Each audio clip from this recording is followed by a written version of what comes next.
everyone, and welcome to Milspouse Transition. I am here today to talk with retired Major General Gregg F. Martin, who is well known for speaking out about his personal experience with mental health and documented his journey in his book, Bipolar General, A Forever War with Mental Illness. Now, during his transition out of active duty military, he encountered numerous issues and a lack of continuity of care that delayed his ability to recover and find his way to mental wellness. As a military spouse, it is one of our greatest concerns when we see our service members struggling. How do we help them?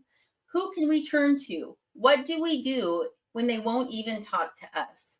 This candid conversation I'm going to be having today is going to be on mental health in the military, and hopefully it will help shed some light on why it's so important to eliminate the stigma surrounding mental health matters and to create a more supportive environment for the military community as a whole. Welcome to Milspouse Transition, sponsored by SpouseLink, a community to support, inform, and inspire military spouses. I'm Anna Larson. I am a military spouse transition expert, and I am your host for today. Now, as we go through today's conversation, please ask questions, drop comments, share your thoughts and experiences as well. Thank you so much for joining us. I know you're going to very much enjoy today's show.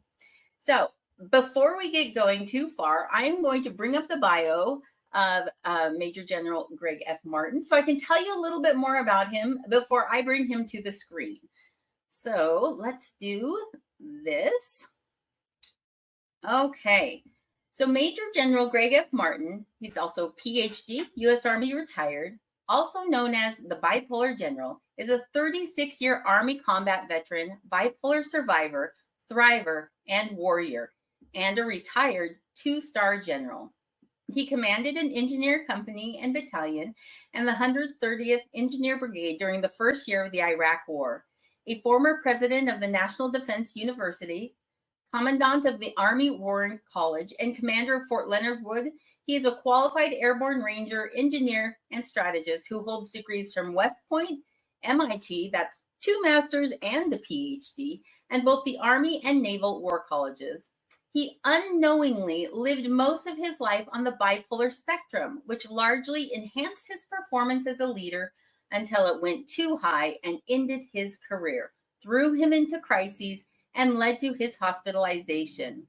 Now in his 8th year of bipolar recovery, he is an author, speaker, and ardent mental health advocate who lives with his wife in Cocoa Beach, Florida. He has 3 sons, two of whom live with bipolar disorder, an artist and a poet, Special Forces veteran, while the 3rd son is an Army Special Forces officer. Gregg's life mission is sharing his bipolar story to help stop the stigma, promote recovery, and save lives. His book, Bipolar General, My Forever War with Mental Illness, is available on Amazon. I'm going to take his bio down, and I'm going to bring up Gregg Martin to the stage. Hi, it's so nice to see you. Hello, Anna. It's great to see you, and thanks so much for doing this show and for inviting me on. Absolutely. I was thrilled when you connected with me on LinkedIn, and we had a chance to talk about how important this conversation really is going to be for transitioning military families, because that is the time frame where many service members and their spouses have to start to deal with mental health issues that they have swept under the rug or pretended didn't exist or just ignored for the majority of their career. And so I love your message, and I'm so excited to have you here today to talk about that. I'm putting you in what I call my superstar mode here so that we can go ahead and ask you our very first question today. Just in case there are people here who have not read your book or maybe even heard your story before, can you give us just a brief synopsis about what is behind your title of Bipolar General? So the story is about a person, a young man who right from high school on had extreme energy, enthusiasm, drive, creativity, problem-solving skills, and it carried him as a really a super successful person through high school, West Point, Army Ranger School, then all my years and decades of Army service. In writing the book, I did some background research and found out that I had a condition called hyperthymia, which means a near continual state of low-level mania. That's where the brain was producing and distributing lots of extra chemicals, such as dopamine, which then gave me all that drive and energy. And so I had a natural physiological advantage. The disadvantage of hyperthymia is that it moves slowly towards mania and bipolar disorder. I started going up the spectrum, higher and higher, closer to bipolar disorder and mania, year after year, decade after decade, until 2003, when I was 47, a brigade commander in the Iraq War, leading about 10,000 troops. And the pressure and stress and euphoria and thrill of leading troops in combat triggered the genetic predisposition for my bipolar disorder. It was, the match that lit the kindling wood and lit a fire. And so it actually enhanced my performance yet again. I took it to an even higher level. But my bipolar disorder was unknown, undiagnosed, unrecognized for the next 12 years. Even as my performance went up and I was promoted from colonel to 1-star to 2-star, my manic highs got higher, my depressive lows got lower, until by 2014, 12 years after Iraq, I went over the top. My judgment was bad. Everything about my persona went to extremes. And so people started writing anonymous reports to my boss, who was the chairman of the Joint Chiefs of Staff, saying, hey, we think Martin has lost it. There's something wrong with him. So the chairman did an investigation, came to the conclusion he needed to let me go. He needed to put somebody else in at National Defense University because I was no longer reliable, which was true. And so I got called to his office in the Pentagon. I reported. He came across the office, gave me a big hug, said, Greg, I love you like a brother. You've done an unbelievable job. I give you a grade of A+, but your time at National Defense University, where I was president, is over. You have until 5 p.m. today to resign or I'll fire you. And I'm ordering you to go get a psychiatric evaluation at Walter Reed this week. So you would think I would be disappointed. I was so high on mania. I said, thank you, Chairman. This is great news. God put me here to do big things. Now he's going to put me somewhere else to do even bigger things. And paradoxically, a decade later, I actually am doing the most important work of my life with this bipolar advocacy. Oh, by the way, I had 3 psychiatric evaluations and they all said, fit for duty, nothing wrong with you. So the doctors were totally wrong. So that made a total of 6 times, because 3 times earlier I had gone in on my own when I had depression and they said, you're fine. So 6 times in a row, they said, you're fine, there's nothing wrong. And then I spiraled into severe, hopeless depression, terrifying psychosis. And I wanted to die. And I went to the doctor and said, hey, there's something really wrong with me. And Maggie made the comment, he's depressed now, but I think he was manic before. And so they were quickly able to connect the dots, which they should have been able to long before, and said, okay, bipolar disorder type 1. And so they at least had a diagnosis. And I embraced the doctor and said, thank you. Now I have a target and a face that I can go after and try to get well. And I said, I'm going to own this condition. I am not going to be stigmatized, embarrassed, ashamed, because it's physiological, just like diabetes, cancer, heart disease. So I am absolutely not going to bow down to this idea of stigma. But unfortunately, my condition went from bad to worse. Spent 2 years in bipolar hell. All I wanted to do was to die. I had passive suicidal ideations. I was in terrible, terrible condition. Hallucinations, delusions. It was just awful. But finally, the doctors, based on Maggie's urging, put me on a stronger medication called lithium, which is a natural salt from the earth. And once I started taking lithium, within about 3 days, my bipolar symptoms vanished. They went away. Suddenly I had energy again, enthusiasm, drive. So my energy and drive came back and I felt good. And that was about 7.5 years ago. And since then, I've been on my journey of recovery. And I call it a journey because it's a lifelong road. You never are cured of bipolar disorder. It never goes away. It's always in your brain, and you have to manage it like a chronic disease, which it is. We moved to Florida for the sunshine and the warmth, and my life has been really purposeful, happy, healthy.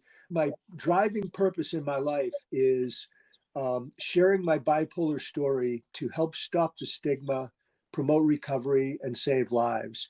And I do it by writing, speaking, and conferring. And so, kind of the crowning achievement in the last couple of years has been publication of my book, Bipolar General. So that's kind of a little thumbnail sketch of my story. And when I had to pick a title for the book, I thought, I had an Army career. I made general. So, I am a general, but the thing that really helped me for years and decades until it went too high and took me down was bipolar disorder. So the term bipolar general, I had no idea what a catchy term it would be and how, what a marketing slogan it is.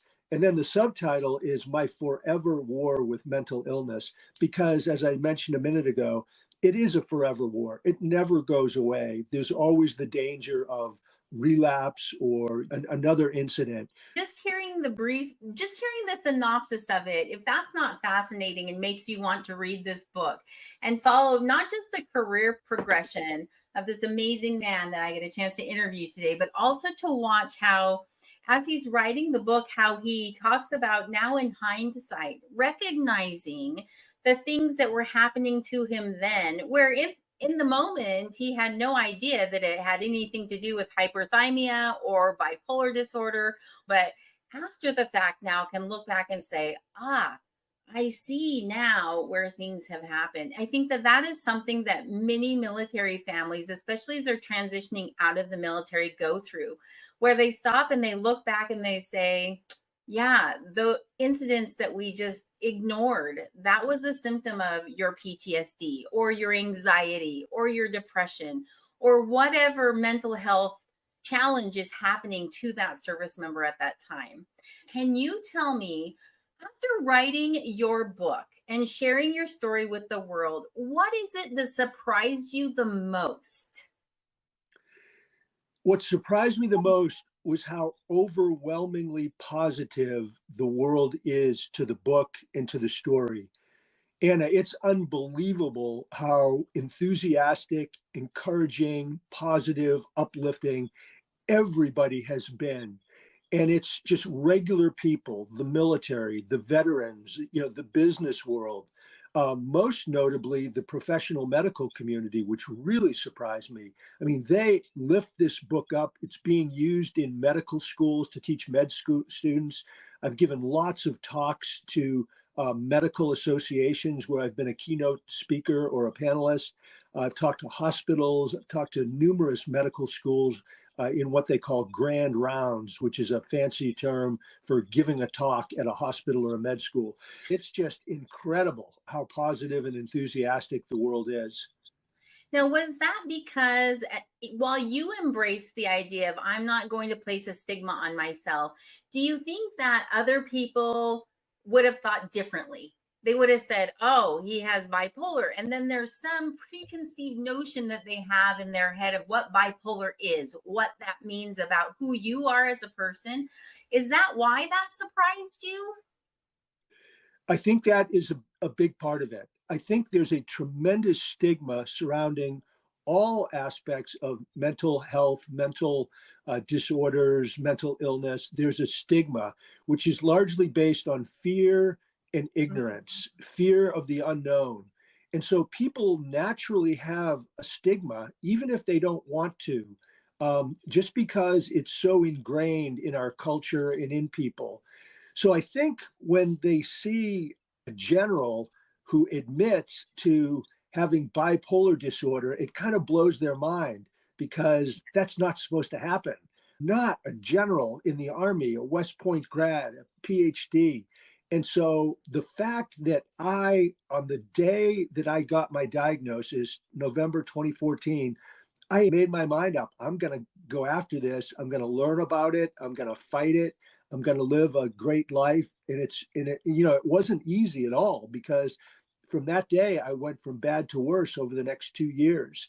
But I think people find it surprising, and they find it inspirational. Human story of, sort of a big shot getting knocked down really, really hard. I mean, I was basically fired as a two-star general by the chairman of the Joint Chiefs of Staff in his Pentagon office. I mean, I was fired. Then I was forced to retire. And then I was hospitalized in a VA locked facility with padded walls where you give up your shoelaces and, so you can't hang yourself. The complete candor and openness and honesty in which I tell the story startles people. I had some folks who have described it as shocking, frightening, terrifying, but at the same time, extremely educational and inspiring. And I can tell you from personal experience, that's exactly how I felt about reading your story, because you're right. You are kind of a big thing. You're kind of an important person here. And to have that happen and for you to be so open and honest about your experience is something you don't see happening very often. People are afraid to share that they have mental health challenges. They're afraid to say, I suffer from this. And that is because of the stigma. I want to talk about that stigma and specifically how it is affecting the military community, because you were a high power, high energy, high achieving man who made it all the way to two-star general. You had a serious mental health condition. How does that stigma affect the mental health within the military community specifically? I think the stigma affects the military by causing people to fear for their career, for their security clearance, for their future in the armed forces. There is a body of thinking in the military, and it's all services and all ranks, that if I come forward and say, I have a problem mentally or with my brain health, that people are going to look at me differently. They're going to write up the reports. The reports are going to go to my chain of command, and then bad things are going to happen. I'm going to be taken off promotion lists. I'll have no future, and my time in the military is out. And so what people do is they hold it to themselves, they hold it in, they don't get help, and then things typically get worse and worse for them. If a person does not get help, there's a good chance they'll lose their marriage, their family, their career, their finances. There's a good chance they will get addicted to chemicals and substances, that they'll be homeless, that they'll be incarcerated, that they'll face serious violence, and then often suicide. The path forward is very, very bleak. It's very destructive, and it often leads to death. But if you do get help and you overcome the stigma and you go get professional medical help, then there's a very good chance that you'll live a happy, healthy, purposeful life.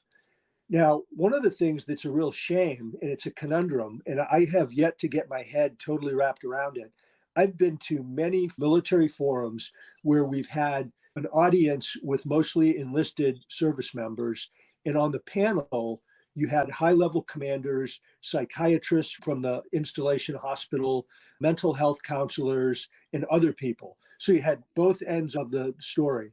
And during the Q&A, the service member will say, well, I'm not going to come forward. I'm not going to turn my friend in because it's going to destroy their career. They're going to be ruined. And then the higher level commander and the psychiatrist say, that's not true. We take every single case on a case-by-case basis. We evaluate the person, their performance, their mental health condition. We talk to their psychiatrist. We assess what kind of medications they might be on. And we do everything we can to accommodate their mental health condition and keep them on active duty. And so the official party line is that they accommodate people with their conditions. But then the service member will say, well, That's not what's really happening. What's really happening is I had a friend, Private Jones, he went to the mental health therapist and people watched him. They saw he was there. They took his name down. They reported it to the first sergeant or the platoon sergeant. And the next thing you know, he was in trouble. He was on extra duty. He was not getting promoted. He was in trouble for discipline. He was getting Article 15s. And the next thing, he got kicked out of the military. And so you hear these two extreme stories. And I think the truth is probably somewhere in between. I think some people are probably treated the way that the official party line says they want them to be treated. But I think there's a whole lot of people who are being treated terribly. And they are being stigmatized, and this is being held against them. So I think the military improved a lot in the last 20 years. There's a lot more training and education. There's a lot more resources. There's a lot of goodness, but we're not there, and we have a long way to go.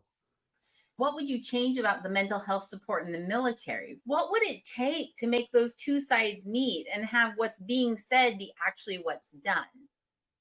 Where does the responsibility for that lie? You need education of the force about what are the realities and the truths about mental conditions, brain conditions, mental illness. So you need education, you need training, you need people to understand what are the basic symptoms of the most common mental conditions.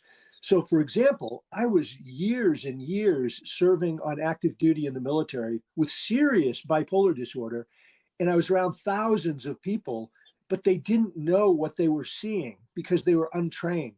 So they didn't know that they're looking at a guy who is manic or depressed or psychotic because they weren't trained. So the training and the education is really, really critical.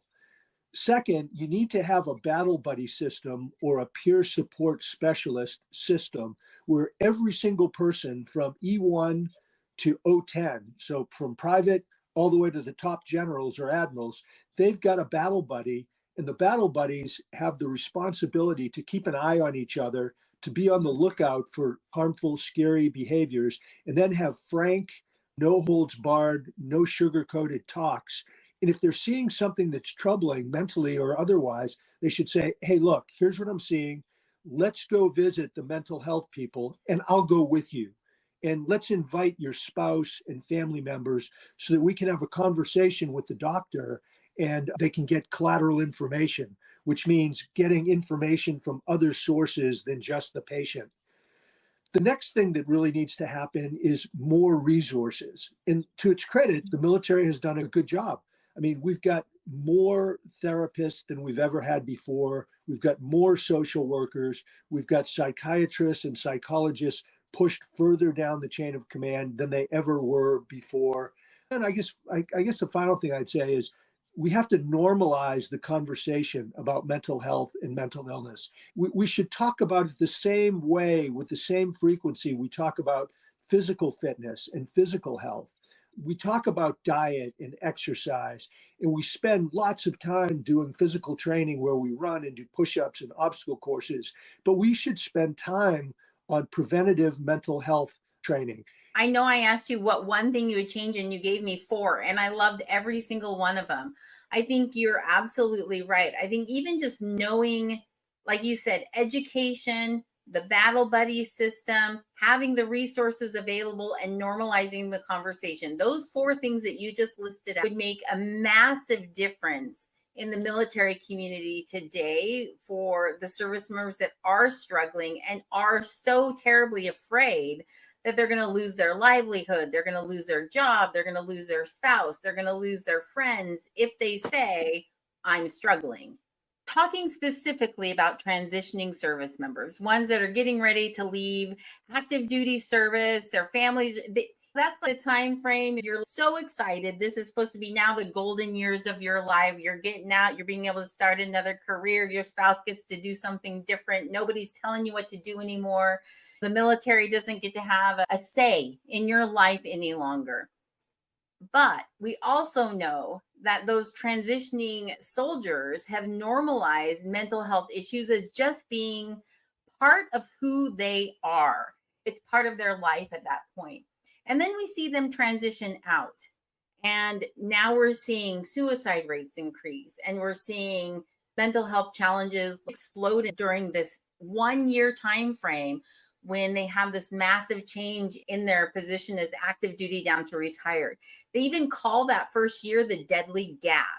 So, in terms of mental health awareness and care for a transitioning service member, what is something you would tell them to do? The big thing I would say is to develop and find your purpose, your Mm. purpose in life. What is it?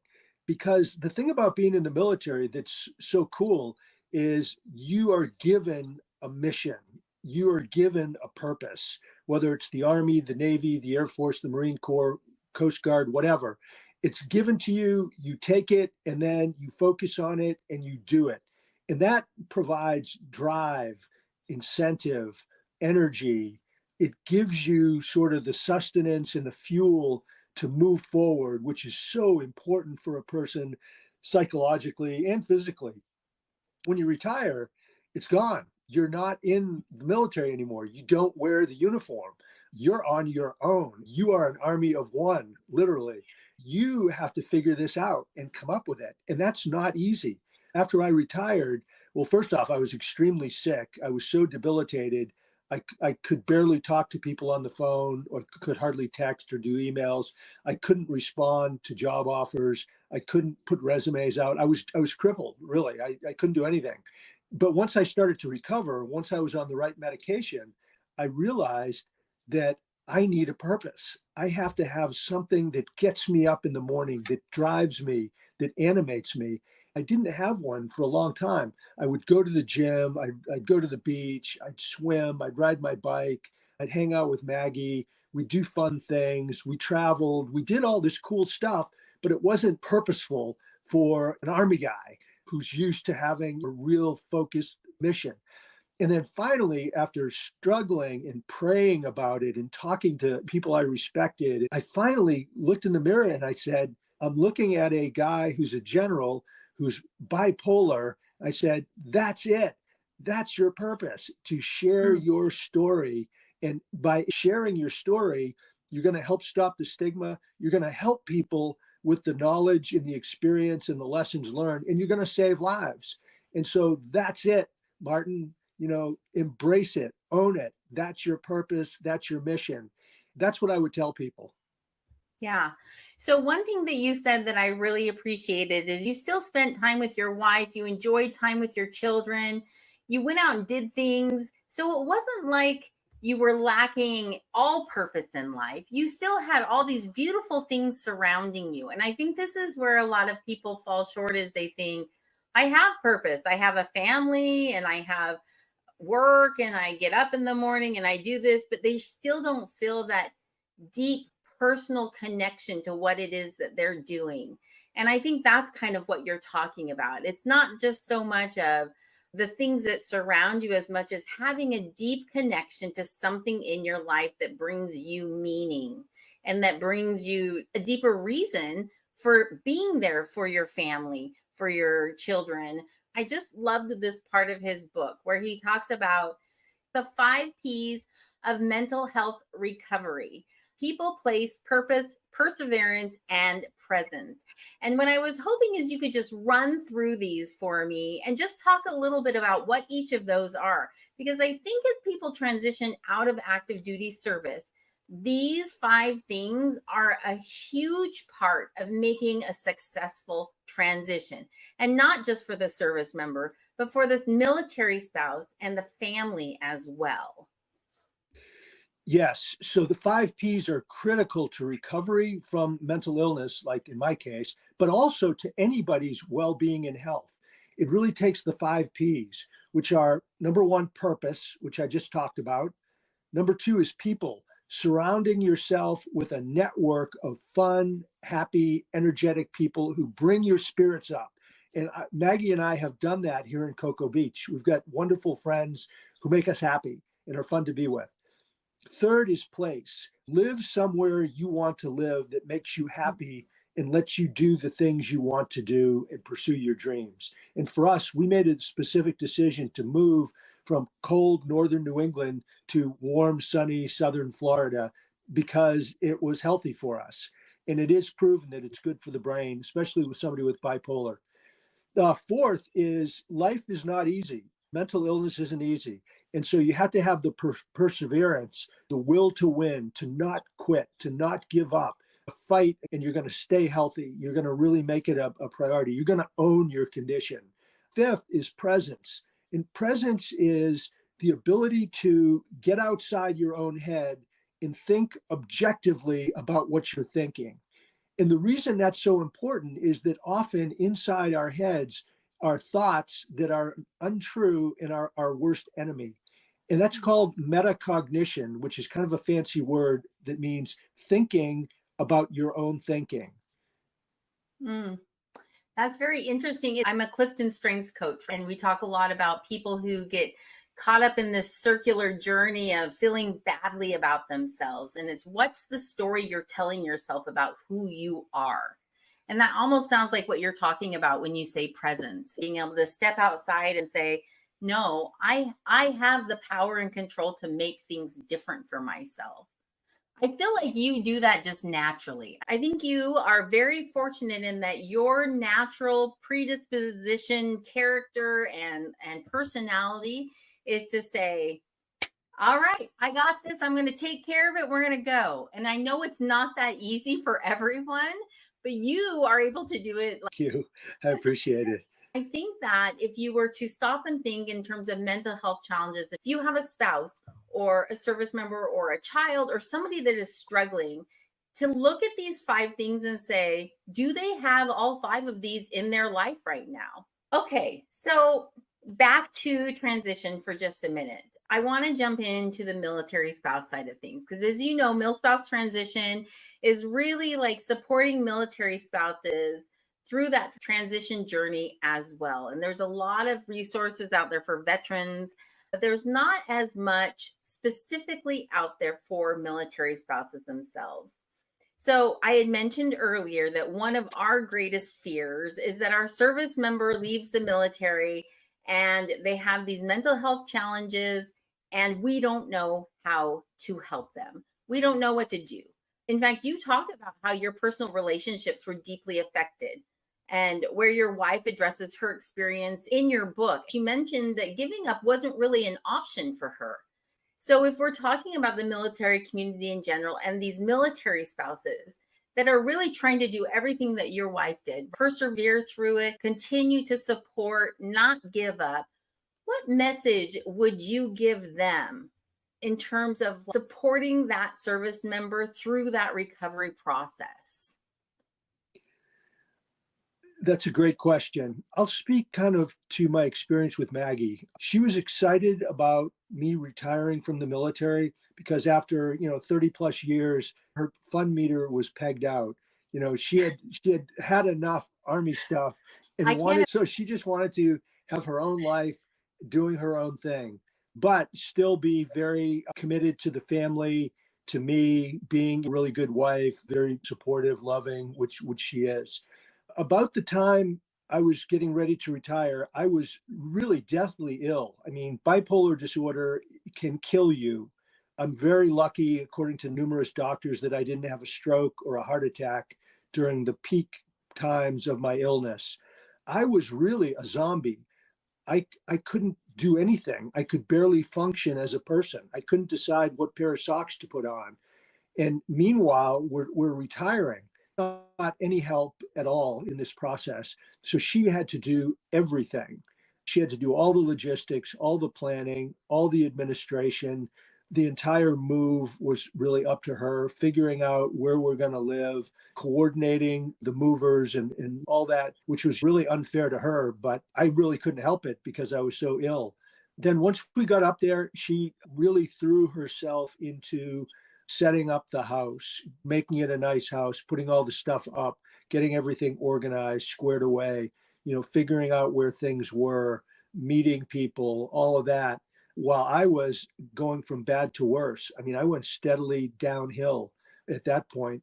she really didn't know. She brought me to the hospital when I had a panic attack one night, but they didn't hospitalize me because I wasn't suicidal, in their opinion. And so there I was, home again, getting continuously worse. But I think what she did was she was consumed with her own life, her own purpose, her own mission, while not really neglecting me, but not really doing that much either. Because there really wasn't that much she could do. What I needed was professional medical help. People who don't understand depression, real clinical depression, bipolar depression, they think that if that all they have to do is say, "Oh, look at you have a grandson. That should make you happy. Snap out of the depression."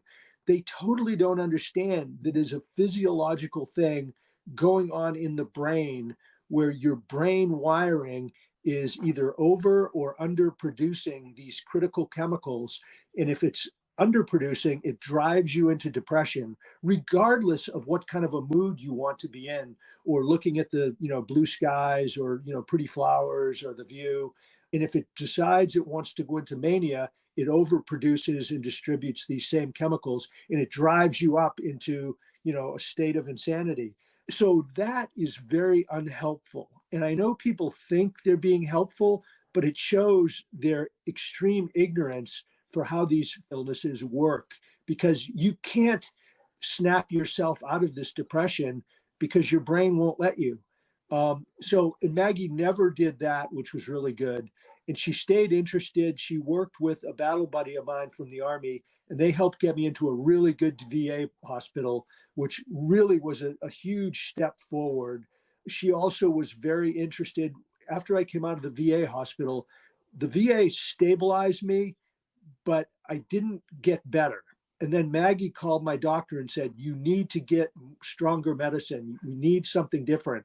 And that's when the doctor and I talked about lithium, which has some negative side effects. And we decided to go for it. And within 3 or 4 days, boom, the symptoms vanished, and I went back to my old self. So I think Maggie was very helpful, very encouraging, very supportive, in a smart way. I'll give you one example where I wanted her to drive me to the VA. I said, "You please drive me. I can't drive. I'm really in terrible shape." And she knew that I loved the VA. I loved the doctors and the therapists and the nurses and the people and the environment. She said, "No, I'm not going to drive you. You're going to have to drive yourself. You're going to have to, get dressed, put your stuff on, go out to the car, start it up, and drive." She was pushing me to take responsibility to go do something that she knew I loved to do. Because every time I went to the VA, I was happy. I was, enthusiastic. I loved it. They were my friends, my buddies, my circle of pals. They made me smile. And so every time I did it, it was the most painful thing in the world. Driving the car up the hill, through the mountains. But as I started getting closer and closer to White River Junction, Vermont, where the hospital was, as I started getting closer, my mood would increase. I mean, endorphins and dopamine started flowing into my brain. And by the time I pulled into the hospital, I felt great, felt wonderful. And then I would go in and see my doctors and care providers, and I felt wonderful. I felt great. I had the great fortune to have a conversation with Maggie, and just a brilliant, amazing woman. She said a couple of things that echo what you said. And one of the first ones that I want to point out is that she didn't take responsibility upon herself for your illness, right? And it wasn't like it was your fault that you had this illness. Like you said, this is chemical brain stuff happening. It's nothing that you could control in that sense. But she also didn't take responsibility and blame herself like she had done something wrong, or not provided enough support, or provided enough care, or given you enough of whatever it was. That so often military spouses fall into that trap of saying, "What did I not do that caused this to happen?" And this largely goes around with the second thing that you both said, which was educating yourself on what it meant to have this mental illness that you had. As a military spouse, when you do have a service member struggling, that education piece is a huge part of being able to recognize I cannot do anything about this. I can only continue to provide the best support possible. And I love you gave the example of Maggie making you drive to the hospital yourself. You are one of the few people I've ever heard say, I love going to the VA. I have to be honest. I don't hear that come out of service members' mouths very often. But the fact that you did and that she recognized that as being part of something you needed to do, where she could allow you to do it yourself and not have to take on that responsibility, I think is a really important message for military spouses who are trying to support a service member, and especially during transition, because there's so many things going on. If we spread ourselves too thin and try and take on the mental health of our service member on top of everything else, we're going to come crashing and burning to the ground. So that's a beautiful message. Thank you so much, Greg, for sharing that. I only have one more question for you, and this is really all about just your final thoughts. I'd love to have you just give us a few final thoughts on mental health awareness for our transitioning military community. To sum it all up, as you start moving forward, leaving that active duty military life and trying to create this new, beautiful opportunity for yourself and your family, what would you say to our transitioning military community? Well, I would say that mental health conditions, mental illness are real. It is not the figment of somebody's imagination. They're not due to lack of willpower, not trying, lack of character. They are physiologically, biologically real inside the brain, which is the most complex physical organ we have in our bodies. So that's number one. Number two, it affects in some way virtually 100% of the population. About 20% of the world population are afflicted with some kind of mental illness, but the other 80% are affected because they're family, friends, work colleagues. So 20 plus 80 is 100. So Yes. it affects everybody. And so you shouldn't be surprised if mental illness comes in and strikes hard at either yourself, your family, your friends, and it disrupts your golden age dreams of retirement. And because it often does hit later, it struck me at age 47. So it can come in and hit you in your 40s, 50s, 60s, right when you're retiring. I think it's really important to be educated and knowledgeable and interested in the subject. So just like what the symptoms of a cold are, or COVID, or pneumonia, or the flu, or something else, a broken arm, a broken leg, you need to know what are the symptoms of these more common mental conditions, and how they can strike you. And then don't blame yourself, don't blame the person, because you wouldn't blame somebody who has diabetes, heart disease, or cancer. You take care of the condition and help them to get better. So I think that kind of an attitude is really, really important to help not only yourself, but your loved ones, and to don't allow stigma to come in and poison your mind or poison the situation, because stigma is really based on ignorance and fear. I mean, it's because people don't know what's going on in the brain with these conditions, and they're afraid of it because it's scary. I mean, to see somebody who looks physically normal and healthy and okay, to realize how, messed up their brain is and their mental condition is in fact frightening. It can be terrifying, and you don't know what to do. So that's where getting educated and relying on medical professionals is really key. Absolutely. And anyone who has been part of my journey working with military spouses and the transition community also knows that I am a huge advocate of having these kinds of conversations. I'm fortunate in that I have a spouse, a service member who who allows me to speak openly about our challenges, and his challenges specifically with post-traumatic stress disorder, PTSD, and kind of what our family has had to deal with just in managing some of his symptoms and that condition and what it's brought into our lives. But if he didn't allow me to speak about that, if we felt that fear and that stigma you're talking about and kept quiet, I just know how much harder it would be for me. It's almost like to be able to feel comfortable saying to others, you're not alone. This is real. This is more common than you think. It's your situation is going to look different than mine, but we're still kind of all part of that same group. And so I think it's so important, exactly what you said. Have these conversations. Don't be afraid to ask questions. Don't be afraid to get educated. And don't be afraid to speak out about it. It's okay to say we're struggling. And if you don't say that, you're never going to get that support and help that you need. That was a beautiful final thought. Thank you so much. Now, before we say goodbye, I do want to make sure we put this up here on stage. Hey, that's me with your book. What do you say about that?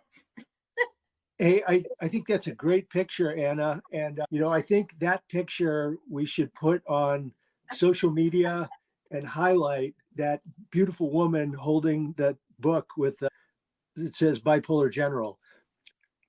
Just a couple words about the book. I have to be humble, but at the same time, I'm really proud of and thankful that I got to write this book. It goes into great detail and depth and complete and total candor about my bipolar experience. And people who have read the book say it's a fantastic book. It's being translated into multiple languages. It's being bought and read all over the world. It's being used in medical schools to teach psychiatry, mental illness, bipolar disorder. It is definitely worth reading because you'll learn a lot that could save your life and the life of somebody that you love. And so I would also say that if you like the book and the story, please help continue the mission by giving it a bounce or a boost by writing a book review and posting on Amazon and Goodreads, and then taking the same post and just putting it on your social media account and tagging me. Because all of these little steps, the book review, the social media, the tagging it, the putting it out there, it gives bounce and a boost to a critically important message. As someone who has read the book, I'm just going to put in my own little 5-star review right now. It was a fantastic read.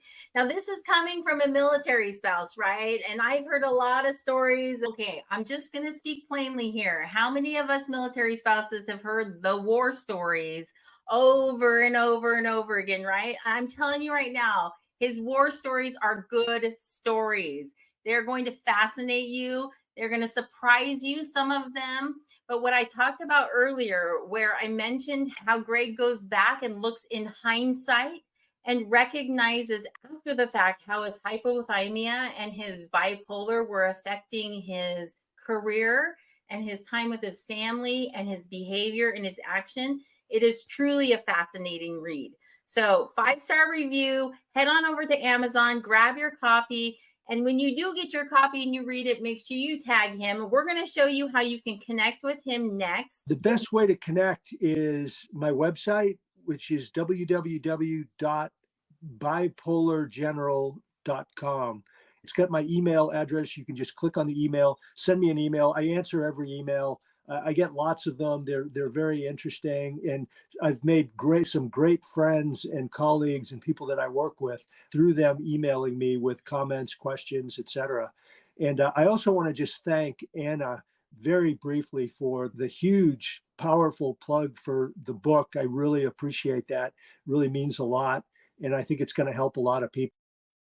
Absolutely. And I just want to point out, he had mentioned it was www.bipolargeneral.com. This website that I have here, generalgregmartin.com, redirects to that same site. So it's going to take you to the exact same place where you're going to find information about his book. You're going to find a contact page, his email, even some inspirational message and some pretty cool pictures. I just wanted to say thank you so much for being on this show with me.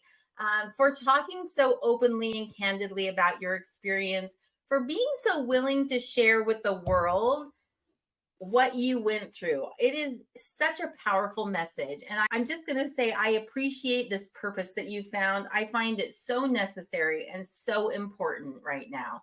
So thank you so much for doing that. And thank you for being willing to come on MilSpouse Transition and share it with our community as well. Absolutely, my pleasure, my honor, and I thank you for being such a great host and really a terrific leader, which you are. Oh, thank you. I appreciate that. I want to say thank you to SpouseLink. As a transitioning military spouse, you probably have way more questions than you have answers about what that journey is supposed to look like. One of the big ones being the conversation we had today about mental health. But that's why AFMA, the American Armed Forces Mutual Aid Association, created SpouseLink. It was to support, inform, and inspire military spouses like you around the world with resources you need to lead your family back into the civilian life successfully. Check it out at spouselink.org. And then don't be an afterthought in your own transition story. Head on over to milspousetransition.com. Check out the fastest growing transition resource hub for military spouses and families. Let's meet in your inbox, a little weekly email that gives you some transition tidbits. All right. And with that, we are going to say thank you again to everyone that came and joined us for this stream. Thank you again, Gregg Martin, and for your amazing story and the wonderful conversation. And I look forward to seeing you all next time on MilSpouse Transition. Thanks, Anna.